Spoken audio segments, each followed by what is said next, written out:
problem.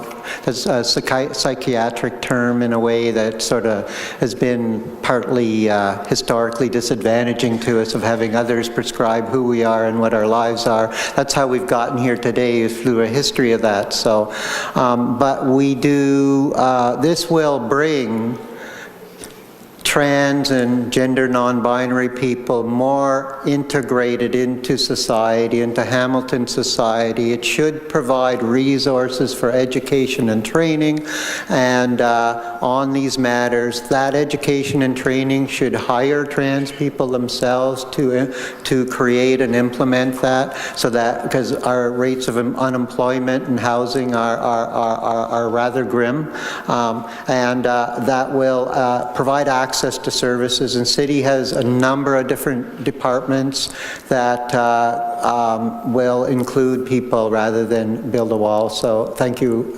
We look forward to your support. And also, I have a challenge. Can anybody define what is normal?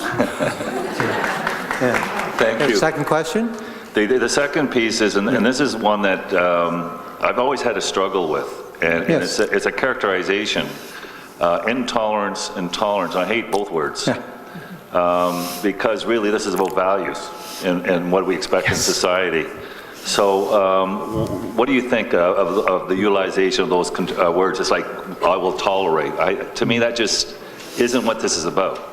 I am so proud to be a Canadian. I am so proud to have lived most of my life in Ontario and Southern Ontario. I'm so proud to be honorary Hamiltonian, because I've worked with local community members over the years. Thanks, Will, and I'm looking at people. But I am losing my memory on names. But this is a Canadian value, and this is consistent with our Charter of Rights and Freedoms. This is consistent with having women become persons, the struggle around our Charter as being a living, growing tree, and that these are the principles that I hold dear, and I will fight to the death to maintain that kind of society that gives a hand up to the most vulnerable, then kick them aside.